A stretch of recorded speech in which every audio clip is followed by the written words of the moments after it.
इंद्र को इस चीज को लेकर परेशानी होती, तो इंद्र उसके लिए बहुत सारे उनके पास साम दाम दंड भेद वाले वो इस तमाम तरीके रहते थे।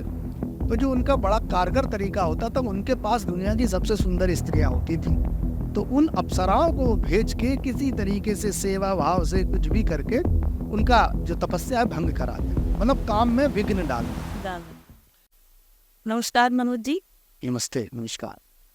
श्रृंगी ऋषि के बारे में आपके कमेंट में मैंने पढ़ा है, कई लोगों ने सवाल किया है कि श्रृंगी ऋषि कौन थे, और इनके बारे में ऐसे थोड़ी थोड़ी जानकारी तो सभी को है, मुझे लगता है मुझे भी थोड़ी बहुत है, गूगल वगैरह से या किसी किताबों में पढ़ लिया है, लेकिन इनकी सच्ची कहानी और इनका सच्चा किस्सा या ये कौन थे, इसको थोड़ा सा आप उजागर करें और बताएं। मुझे जानने की बड़ी लालसा है। मैं कोशिश ये करता हूँ कि बहुत सारे लोग जो वीडियोस में कमेंट करते हैं, उन कमेंट्स में कई सारे प्रश्न करते हैं, तो मैं यही चाहा करता हूँ कि उस जो कमेंट्स हैं, उन कमेंट्स के जवाब में मैं उनको उत्तर दे पाऊँ। अब जो लोग प्रश्न पूछने आ जाते हैं तो उनसे हम लोग चर्चा कर लेते हैं। बाकी जिन लोगों के मन में प्रश्न रहते हैं, जो यहाँ नहीं स्टूडियो आ सकते हैं, वो लोग कमेंट में भी अगर लिख देंगे तो जो हमारा परिवार है, जो हमारा प्रशस्ति परिवार के जो सारे लोग हैं, ये कोशिश करते हैं कि लोगों की कुछ जिज्ञासाएं शांत की जी। तो आपका प्रश्न ऋषि श्रृंग उर्फ श्रृंगी ऋषि को लेकर है जी। तो वाल्मीकि रामायण जो है, वाल्मीकि रामायण में ऋषि श्रृंगी को ऋषि श्रृंग बोला गया है, और कॉमन भाषा में हम लोग श्रृंगी ऋषि बोलते जी।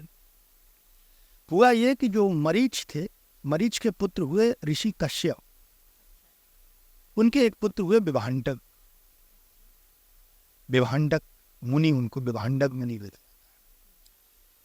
तो एक बार क्या हुआ कि विभांडक मुनि ने बहुत घनघोर तपस्या। अब जो तप होते थे, कई बार आप पढ़ते होंगे कि कोई तपस्या करता था तो इंद्र को टेंशन क्यों होने लगा।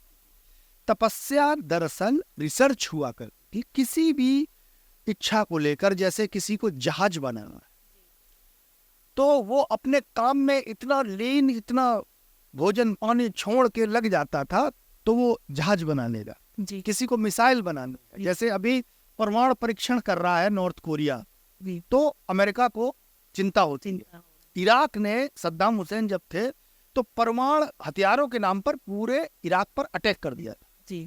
तो दरअसल क्या होता है कि ये जो तपस्या होती थी, तपस्या का मतलब ये होता था कि कोई भी कामना, किसी के मन में कोई कामना है, उस कामना को पूरा करने के लिए वो रिसर्च करता था।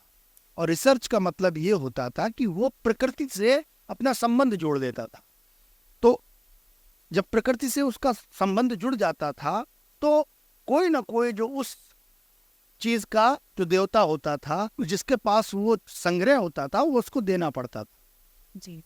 तो रावण ने जैसे तप किया तो शिव जी को प्रसन्न कर लिया, मेघनाथ ने तप किया, शिव जी को प्रसन्न कर लिया। तो बुरे से बुरा आदमी भी अगर तपस्या में जुट जाता था और उसके सारे नियम फॉलो करता था, भूख प्यास त्याग कर रात दिन एक ही चीज में संलग्न रहता था कई सालों तक, जी, तो प्रकृति के न्याय के अनुसार वो जो वो चाह रहा है, जो प्रकृति पुरुष उस समय का होता था, उसको वो चीज उसको देनी पड़ती। तो विभांडक मुनि ने तपस्या की, बहुत घनघोर तपस्या की। अब आप सोचेंगे इंद्र को टेंशन क्यों होती थी? क्योंकि इंद्र देवताओं के राजा है। जब भी कोई व्यक्ति जो उनके कुल से बाहर का है, या भले ही उनके मतलब आदित्य कुल का भी है, दो भाइयों में एक भाई अगर आगे बढ़े तो दूसरे को टेंशन होने टेंशन। तो इंद्र को इस चीज को लेकर परेशानी होती। तो इंद्र उसके लिए बहुत सारे, उनके पास साम दाम दंड भेद वाले वो तमाम तरीके रहते थे। तो जो उनका बड़ा कारगर तरीका होता था, उनके पास दुनिया की सबसे सुंदर स्त्रियां होती थी, तो उन अप्सराओं को भेज के किसी तरीके से सेवा भाव से कुछ भी करके उनका जो तपस्या है भंग कराते, मतलब काम में विघ्न डालना। ये मेरा अपना एक जो मैंने समझा है। तपस्या का मतलब, बहुत सारे लोग आज के प्रश्न करते हैं कि तपस्या का मतलब ये होता आंखें बंद कर लो योगा। दरअसल पहले के लोग और अब के लोग, आज हम जिसको विज्ञान कह रहे हैं, जी, पहले जो तपस्या होती विज्ञान का ही एक रूप होता था, वो भी एक तरह की रिसर्च होती थी। बस होता क्या था कि उस समय का जो आदमी है वो इतना ध्यान, इतना मग्न, हवा खाता था, सूरज की रोशनी में नहाता, मतलब प्रकृति से इतना कनेक्ट हो जाता था कि प्रकृति उसको स्वीकार लेती थी। और जब प्रकृति उसको स्वीकार लेती थी फिर वो जो चाहता था वैसा होने लगता। आज भी अगर कोई व्यक्ति इस तरह से करे तो वो प्रकृति अगर उसको स्वीकार ले तो वो जो चाहे वो कर सकता। ये आज की भी बात है, क्योंकि अंततोगत्वा सबसे बड़ी ये नेचर है। दुनिया में जितनी भी चीजें हैं वो सारी चीजें नेचर से चल। तो विभांडक मुनि ने जब तपस्या की तो इंद्र घबराए, उनको लगा ये पता नहीं कौन सी क्या चीज मांग ले। तो उन्होंने उर्वशी को भेजा।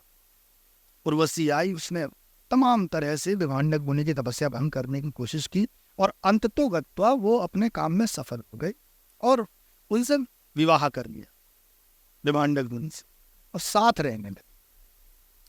चूंकि वो तो छल करने आई थी, उससे एक पुत्र पैदा हुआ, ऋषि श्रृंग या श्रृंगी ऋषि।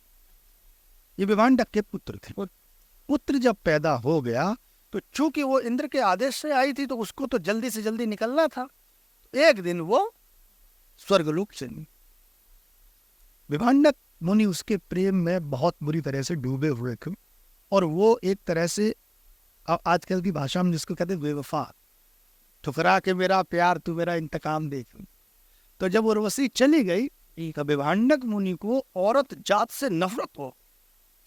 उन्होंने अपने पुत्र को दूर एक जंगल था वहां जाकर पाला और उन्होंने कहा मैं किसी स्त्री को इसके पास नहीं भटकने दूंगा, अपने पुत्र को ये जानने ही नहीं दूंगा कि दुनिया में औरत नाम की भी कोई चीज हो।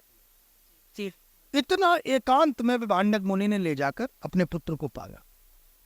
अंग देश एक के बाहर एक जंगल था, वहां अंग देश के एक राजा थे रोमपाद। रोमपाद जो थे वो दशरथ के साड़ू भाई थे।